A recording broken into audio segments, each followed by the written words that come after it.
All right, folks, what is going on? This is episode 395 of the First and Frame Rate Show. I am VF Baller. We're 5 away from 400. 5 away from 400. Very, interesting and exciting because, when I first started this podcast, I didn't think it was going to get this far, but I don't want to get too much into that, but just 5 away from 400 is pretty cool. If this is your first time here, welcome. This is the First and Frame Rate Show. I am VF Baller. Over here, we talk about Georgia Southern and Atlanta Falcons football. Today, we're going to talk some Georgia Southern football because one of my favorite players that played for Georgia Southern the past few years is retiring. He's walking away from football, and we're going to talk about what does that mean for the Georgia Southern Eagles going forward, especially with the running, attack is still one of the most prominent things in Georgia Southern football. We're going to talk about what this means and how things are going to flourish now. Are things going to take a step back? What does it mean overall? So we're going to get into all of that. Over here, you can find me on YouTube and Rumble. I'm also on Anchor, Stitcher, Spotify, Apple, and Google Podcasts. And like I said, we talk about football, everything under that umbrella. I did talk about this on a short. I did a short video on this on YouTube, but I want to go more extensive with it because it does mean something for the team at the end of the day. Because we still have running backs that are going to be running the rock for Georgia Southern, but we're still going to be down a man. So I think we was going to probably run some type of running back by committee, but I think that's going to change now, especially with J.D. King is out. So let's go ahead and get into this because I'm already rambling about it. J.D. King, let me give you some background about him. He started off playing at Oklahoma State, came out of Fitzgerald, Georgia, went to Oklahoma State, played very well for his freshman year, played 12 games, had 99 attempts for 469 yards, averaged almost 5 yards a carry, 4 touchdowns, had 8 catches for 50 yards, and a touchdown reception. So playing at Oklahoma State, J.D. King was one of those guys that could have been one of the Oklahoma State's, top premier running backs if he would have stayed. He also played his sophomore year, played 8 games in that time on the team. Only had 43 carries for 153 yards. His production went down a little bit, carries went down as well. Didn't have a touchdown, had 6 receptions for 92 yards, but had 2 touchdown receptions. So for overall, he still was fairly productive. Now, there was a big deal about him leaving Oklahoma State, coming down to Georgia Southern, because a lot of Oklahoma State fans really liked him, and I rightfully so. I mean, he played pretty good for them, but for him being a sophomore, going to his junior year, he wanted to come back towards the Georgia area where he's from, and there was a big deal about this at one point. I mean, I think his transfer didn't get approved till almost like 10 or 7 days prior to the season start. It was a big. I remember I talked about that on the YouTube channel at one point. I thought it was like a really big deal. So when he stepped on the field at Georgia Southern, man, it was a change of pace when it came to running the ball. I mean, we already had a guy like Wesley Kennedy, who was actually really good at running the ball. I mean, he was Mr. Do It All. And then you had Wesley Fields, another guy who was somewhat of a balanced power back. I guess that makes sense. That was able to get away from defenses with speed, but he also had the power to get through some tackles. J.D. King was a hammer. I mean, he just ran through people at times when need be. And when he got in the open field, I mean, it was almost a wrap. So his junior year, when he stepped on the field, he played 12 games, 185 carries for 804 yards. 4.3 yards a carry, 8 touchdowns. He also caught 2 catches for 14 yards. This is with him splitting carries with other players. Because Georgia Southern is one of these teams, we basically just had one guy who was thunder, another one was lightning, another guy could catch out the backfield. But we ran the ball a lot through the option.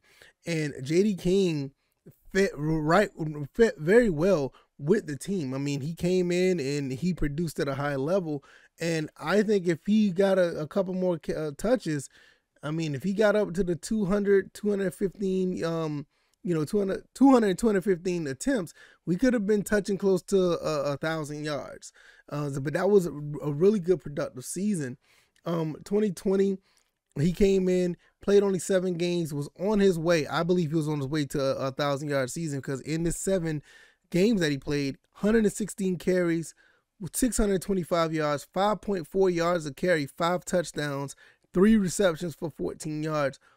I mean, but this is the season where he went down with the knee injury, and we were all worried about how that's going to go. And it was kind of a bittersweet moment, because even though we did do pretty well in this season, I think we ended up winning the RL Carrier Bowl. It just wasn't the same because he was our guy. And we kind of know how the 2021 season went. We played 4 games, 27 carries, 112 yards, which is actually impressive bouncing back from a knee injury. 2 touchdowns and 2 receptions for 17. 2021 was a limited season for him. And, he did not play as much. There was a lot of turmoil going on. We went 3-9. I mean, everything about that season was kind of weird. I mean, we lost a lot of players. We gained some more players. And for 2022, with all the other running backs that was here, the Jalen Whites, the Gerald Greens, we got the Omari Arnold, Terrence Gibbs coming in. Also, I think Tyler Jordan. I think he's another running back we have. Don't talk about him enough.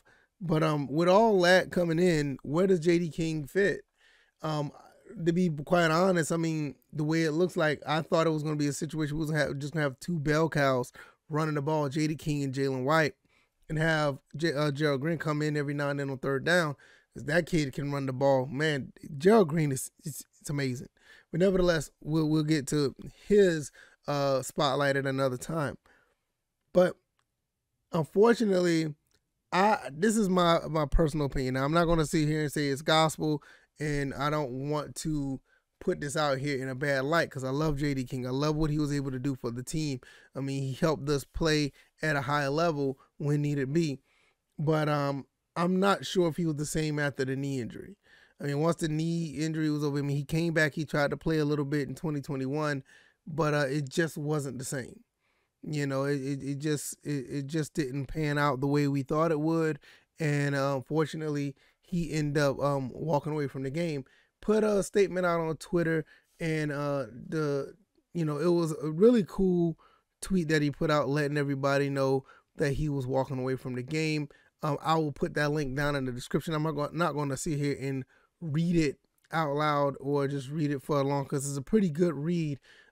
If you really, want to go back and, look at it. It's not a long statement, but it is a good statement. And I'm actually really, I'm really thankful for what he put out, because it just goes to show at the end of the day, he really, wanted to play, and it just was not able to at the end of the day. He decided to walk away from the game. And I'm not saying that he's not able to because of injury. It's a lot of factors go into it. And I think it's best for him, because I think that he would have been a real good asset for the team.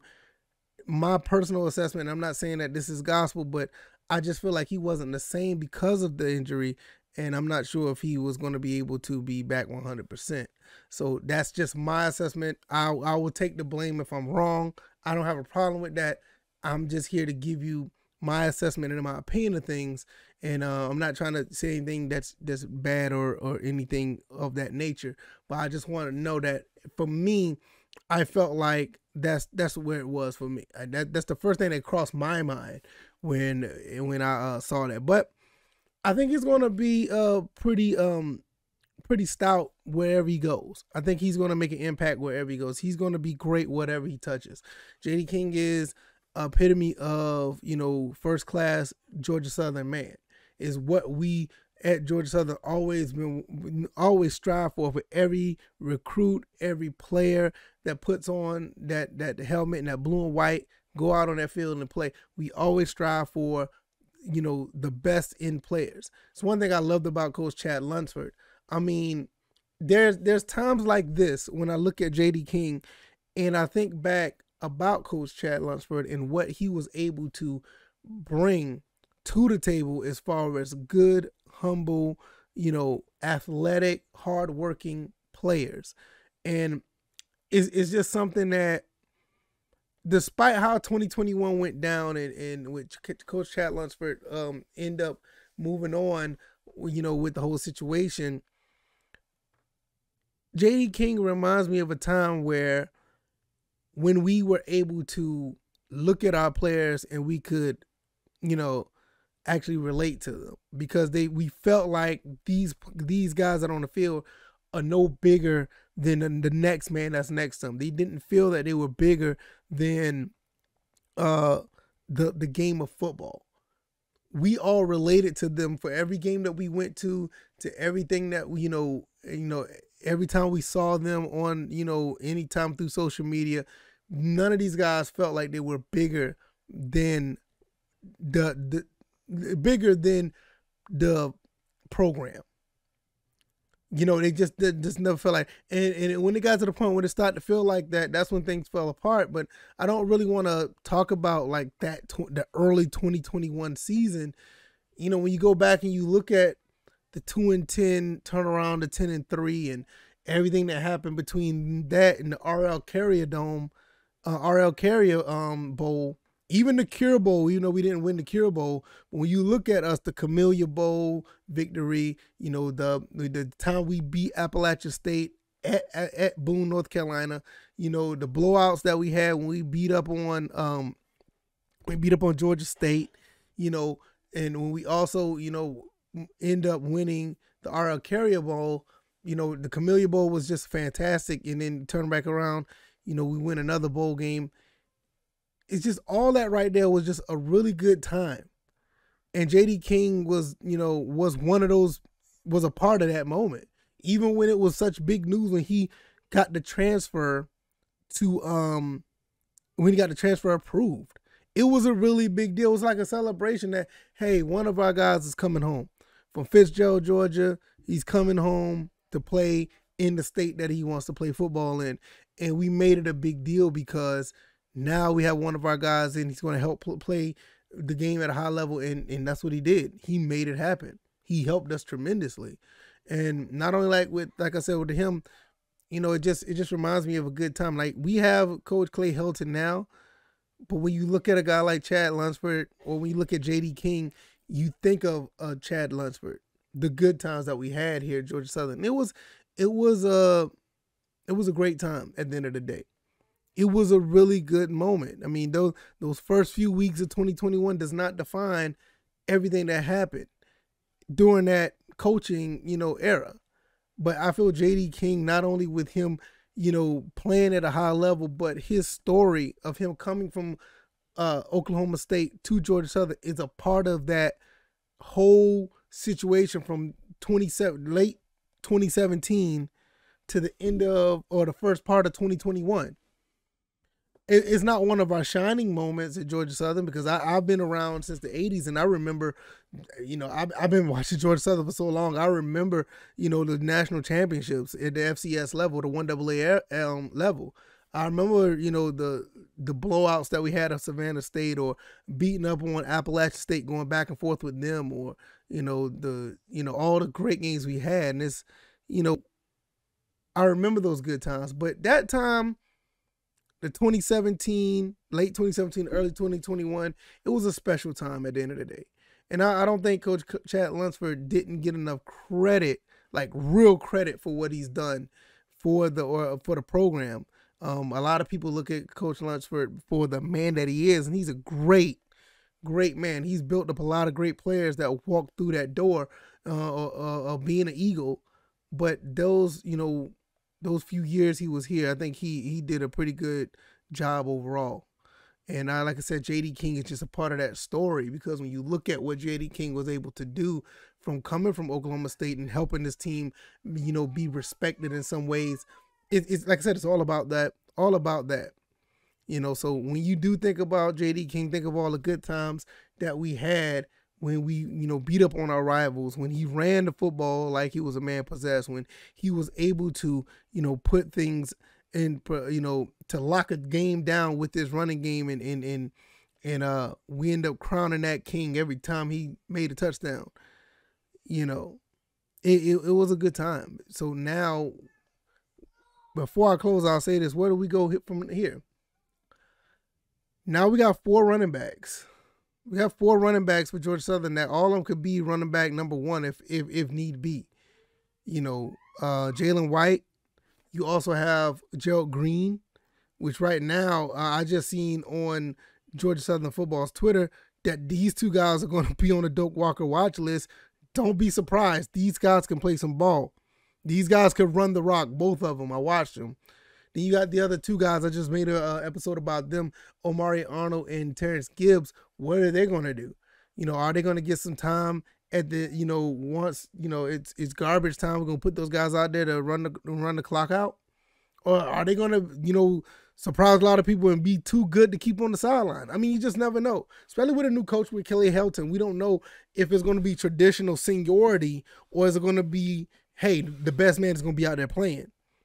But that's another story for another day. I don't really want to get into that. But those are the guys that we're looking into right now since J.D. King is not going to be here. Jalen White, Gerald Green, Omari Arnold, and Terrence Gibbs. Like I said, I just did an episode on Terrence Gibbs and Omari Arnold. Maybe I'll do one once again on Jalen White and Gerald Green when it gets closer to the season. But the running back position has been left in good hands. We've been left with a treasure trove of talent with these four guys. And J.D. King was one of those guys that, helped pave the way. He really did. Thank you, J.D. King, for all you've done for the last 3-4 years for Georgia Southern. We really, really appreciate you. We can't thank you enough.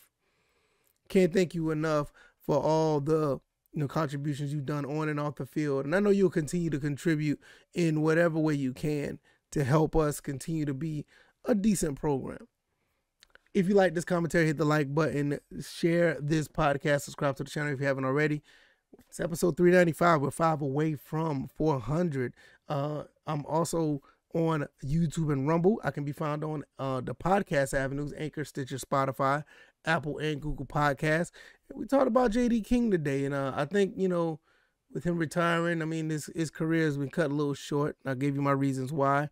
It is not to cast aspersions on him or anything. I don't know for sure, but that's just my opinion. But I think at the end of the day, he left his mark on Georgia Southern football. And in some ways, Oklahoma State as well, because he did pretty good at Oklahoma State as a freshman. So, unfortunately, he's not going to be playing ball. He's retiring, but we'll see what he does in his endeavors. We definitely will be following him, whatever he does. All right, y'all. I hope you guys enjoy your Thursday. I hope you guys enjoyed this episode. You can hit all the links down in the description if you want to support in any way or form or fashion. I will really appreciate it. I will see you guys on Friday where, we'll probably find something else to talk about. I don't know. We'll find a topic to talk about, or we just may do a free-for-all and just randomly talk about, Falcons of Georgia Southern. All right, y'all. Y'all take it easy. Y'all be blessed. Peace.